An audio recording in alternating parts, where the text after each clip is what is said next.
They always talked about the second wave. The second wave has nothing to do with the coronavirus. The second wave is civil unrest.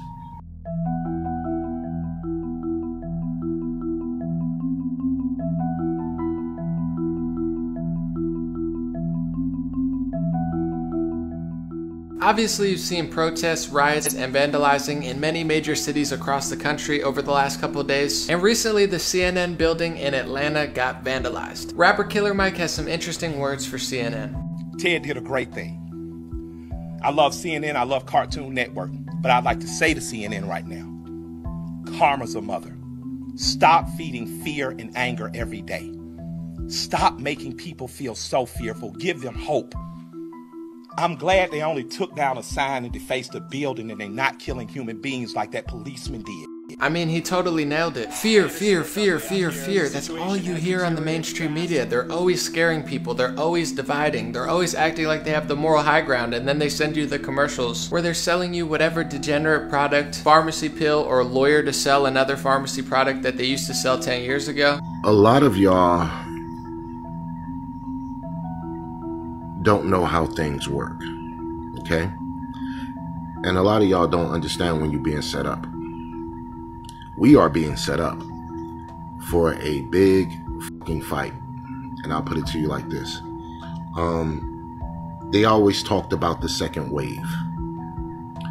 The second wave has nothing to do with the coronavirus. The second wave is civil unrest, okay? And this is how that works.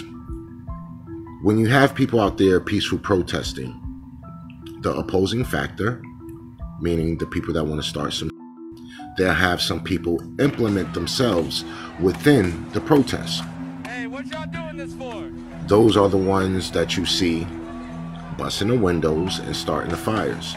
They already proved that one of them is a police officer, and they got video of the dude and his ex-fiance done spoke out as well. Let's talk about arson for a minute. All right, do y'all know how that works? Do you know what that means? When you set fires, that's a big law infraction. It's crazy. A lot of fucking time. I think the mandatory minimum is at like 10 years or some shit. So, you don't see any video footage of nobody storming no police precinct. You don't see that. Do you know how many cameras are around the police precinct?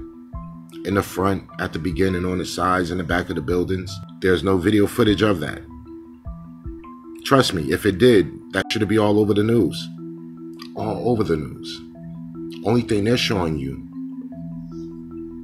is a video of it burning. So I'm saying this to all the black people that want to say, why are we out there tearing up our own shit? We're not the ones doing it. Basically, what that is a signal for is that they want the protest to turn violent. They want the place to be up in arms. So you have to really pay attention. All right?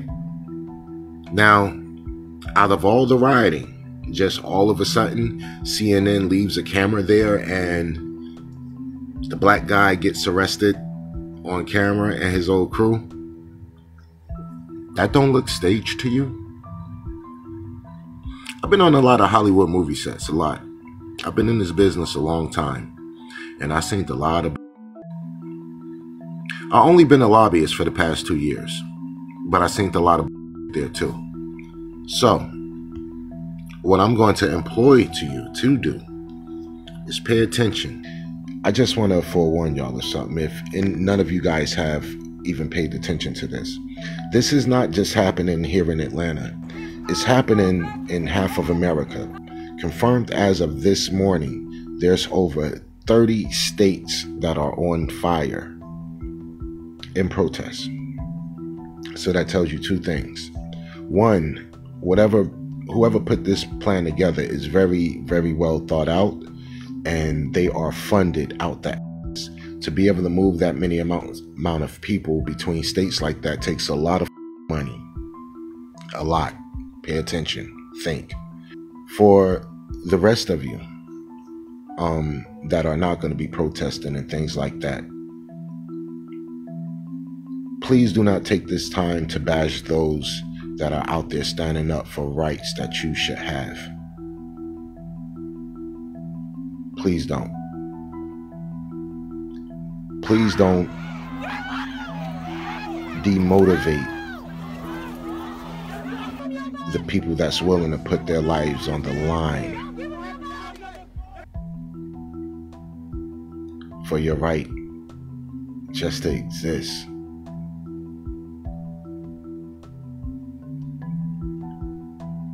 We're living in a very strange time, and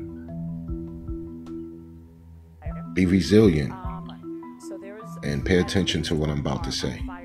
Be calm in your mind. Be calm in your mind. Strategize, plan, execute your plan. Make sure your house is stocked with things that you need, because in civil unrest, the quarantine is a lot different than a medical quarantine.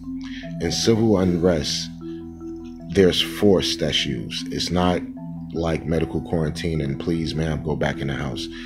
They use physical force. To the rest of you, again, please just keep away from the negative talk about people that look like you that's fighting for things that you're supposed to have.